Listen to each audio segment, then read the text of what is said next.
Hey everyone, Dr. Frunkey here with a review and final diagnosis on the Spyderco knives Paisan. This knife has been with me now for quite a number of weeks, and I have been carrying it and using it and seeing what it's all about and reading the other sort of input that other folks have had and their experiences. And to be honest, it's been kind of up and down. This knife has a lot of fans and a lot of detractors, and there are a number of reasons why, and we can talk about them, and then, I'll kind of come to my final conclusion about this knife and see where we can go from there. So this is the Spyderco Knives Paisan. The Paisan is a knife that is made by custom knife maker Peter Rassenti. This is my custom Peter Rassenti Nirvana. The Paisan is based off the architecture of the older Nirvana with the 3.8, 3.9 inch blade size and this about 5-inch handle, something like that. So this is a full-size knife. So right off the bat, some people are going to have trouble carrying such a large knife. This pushes this into the higher-end, large-size carry, and immediately it was a little bit harder to carry this knife. With its size, it's just very imposing. What helps this knife is that it is an integral handle, and so it stays nice and slim. And so even more so than my custom right here, it's actually very, very slim in the pocket, and I appreciated that. So it really negates some of its length problems by being very slim in the pocket. The next thing that's going to be a bit of a problem is going to be the price. At $525, a lot of people are just going to write this knife off right off the bat. And I can't blame them, because $525 for a Spyderco knife is a whole lot of money. You can get a very, very nice Spyderco knife for $200. This is the Paramilitary 2 right here, coming in with Maximet steel. And it's a very nice knife, and that's coming in at $200. That's about the last knife you may ever need from Spyderco. And this one is coming in at more than double the price, significantly more than double the price, almost 3 times the price. And so what are you getting? You're getting S90V steel, and you're getting a titanium integral handle. That price point is really not competitive in today's market. If we take a look at the other integral handled knives being sold out there right now, I recently featured a whole bunch of different knives at a whole bunch of different price points. We Knives has some knives out, Custom Knife Factory has some knives out, and they're all coming in at less expensive than the Spyderco. Yes, you could say Spyderco is an American company. However, this knife is built in the Taichung, Taiwan factory. And so outsourcing the construction of this knife should be able to bring that cost down in line with the rest of the competition on the market. Unfortunately, it didn't. Now, that being said, I would be very happy to spend $500 or so on an integral handled knife that was exemplary, that was absolutely perfect in every single way.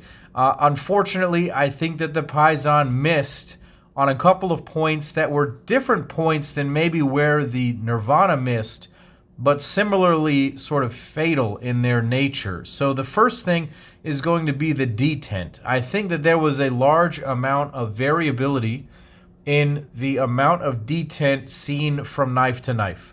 As I demonstrated before, Peter's knives don't necessarily have the strongest detents to begin with. My custom Nirvana here, if I give it a hard enough shake, the blade will come out, but it's designed like that so it's an easy spidey flick and thumb flick opening knife. Now, that is present even on the newer models. Here is the 3.0 that I also made a video on recently. It has a bit of a lighter detent as well. I can throw the blade out with a significant throw. However, this knife, being very, very front heavy in terms of the spine of the blade here, really comes out of the handle a bit too easily for some people. In my experience, this was never a actual critical problem. Sort of, we talk about in medicine, just because you see something that is a laboratory lab error or a lab difference or even something on a radiograph like a CT or an MRI, If it is what we call clinically silent, it's not necessarily always a problem.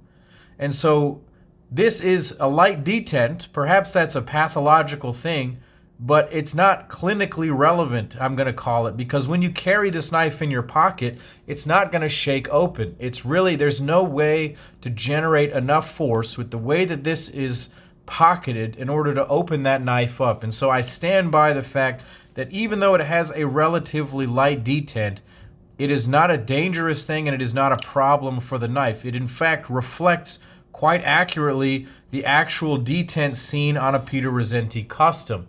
Detents get a little bit lighter even on his knives when you get these milled sort of handles because there is less material on the lock bar. And so I will say that that actually keeps in line with the customs. However, in today's market, people were expecting very crisp, very strong detent, and they did not get that. I think that instead of staying true to the custom, they may have done better by sticking to what is more expected in the market today, a nice, crisp, strong detent. And so I think that a lot of people were disappointed by that. Moving back, I was really happy to see the utilization of their newer style ball bearing system. It reminds me a bit of the Skiff Blade Works ball bearing system, a high quality phosphor bronze cage with ceramic bearings. The knife is very smooth and very fast. It does drop down quite easily under its own weight. What I will say is that the detent is a little bit in the way. You do have to push the blade a good long ways before you overcome that detent, and sometimes that's a little bit of an annoyance, but that is what it is. What they did do was include a steel lock bar insert on the knife.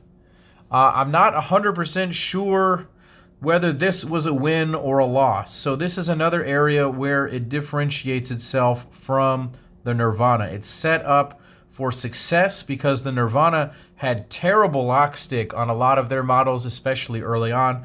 Sometimes it would wear in, sometimes it wouldn't. On this model, they included this steel lock bar insert. What this did do was lessen the lock stick. I'm not going to say that it made it go away, because even to this day, there's a little bit of a hint of stick. Maybe you could hear that right up next to the camera. Perhaps you can hear that. It's very minimal, and it's not annoying, and it's not like it was on the Nirvana, where it was almost impossible to open the knife. Some people even had to pry the knife open with tools. But it is still present. What did happen is that a certain number of people also experienced trouble with the lock disengaging, with there being very poor lockup. Mine has never had any of that problem. I actually posted a poll on my Instagram asking those who owned the Nirvana if they had experienced any lock slip or lock failure. I got about 100 responses, and about 33% were in the affirmative, that there was a problem with their lockup. I don't know how scientific that poll on Instagram was, but if we assume that even as many as 20% of the people who bought these knives are having lock slip or lock failure issues, that may be something that needs constant quality improvement by the guys at Spyderco. I have not experienced any problem with the lockup at all. I have really tried. I've given it some spine wax. When I saw the videos that Josh at Razor Edge Knives had created, I really tried to make this lock fail, and I could not get it to fail. It has been rock solid, nicely centered, very smooth the whole time, and so I've been very happy with that. Moving back, let's talk about the handles. I really adore this handle. I think they did a much better job on this handle than they did on the Nirvana. I think that it's nicely contoured. I like this finish a lot more. It's not quite as chalky as the Nirvana finish was. Speaking of finish work, let's talk about the blade for a second. The blade has this very nice mirror stonewash finish. I really applaud Spyderco for making this finish happen on S90V steel. This is a beautiful, beautiful finish. I really like that. I've been experiencing that on my custom Nirvanas. I really enjoy the mirror stonewash that Peter does. He does one of the very best in the industry, and this is a nice emulation of a working finish version of that. What I will say is that the blade was a bit of a miss because they didn't hollow grind it. Peter told me to my face that he sent them a hollow ground example as the prototype and they made it flat ground. And what that means is that it's incredibly thick behind the edge. I believe that in my unboxing video I demonstrated that. I'm not seeing my calipers. Here we go. I can just go ahead and measure that for you guys right here live. Right behind the edge, we're looking at through 0.034. Let's see right here, 0.030, 0.041, 0.046, and so it's very thick behind the edge. It's much thicker than a lot of other knives, including the recently released Drunken, and thicker than most of the other knives in their lineup. And I really don't understand why they did that. Peter doesn't make this knife flat ground. They also did that on the Nirvana. They made it flat ground. I guess it makes it easier, but it makes it a less excellent cutting tool. And so, long story short is I've sort of explained a couple of big issues with this knife, namely the detent, the lockup, and the blade grind. And so for $525 to miss so wildly on those fairly critical issues makes this knife really not a very compelling choice. I think that they did an excellent job of recreating the look of a Peter Rassenti. The handle is a fantastic accomplishment of milling and technology, but I really think that they've missed the target. And so my final diagnosis is going to be failure of integration. It's a play on words, obviously, because it's an integral handle, but they have failed to integrate some of the very truest things that you'll find in a Rassenti custom, and they've made it sort of a bad production version of that custom. So they've lost the grind, they've lost the cutting performance, they've made such a weak detent that people are complaining about it. They tried to fix the problem with the Nirvana. Rather than fixing the lockup geometry, they tried to put in a steel lock bar insert, which in itself created new problems. And then it just wasn't quite exactly what people wanted. And I don't think that they really excelled in ways that they didn't excel in the Nirvana. It's hard to call this a better knife than the Nirvana. It's certainly a newer version. It's better in certain ways, but I'm not sure that this is really the evolution that we were all hoping for. I would love to see Spyderco continue to try to make these integral handled knives. I would love to see the price point come down, and I would love to see some of these sort of critical things be addressed before they release the next one.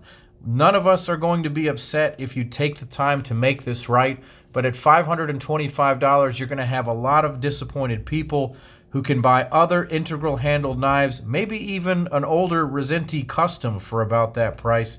And so you really should have, it just really needed to be perfect, and it really wasn't. And so that's where I stand on this knife. I appreciate the opportunity to own this knife. Thank you to my Patreon patrons for helping me to pick this knife up and experience it. I was actually able to buy this from Peter Rassenti himself, where he signed this case. So one of my lucky patrons is about to win this knife, and then they can do with it as they see fit. They're going to get it for free $99. So thank you very much for watching. Everyone, go ahead and click like and subscribe to my YouTube channel here. To become one of my patrons and help support my channel, head over to www.patreon.com/Dr. Frunkey. You can find me on Instagram as Dr. Frunkey, and you can follow Peter Rassenti at Rassenti Knives. So thank you guys for watching, and as always, take care.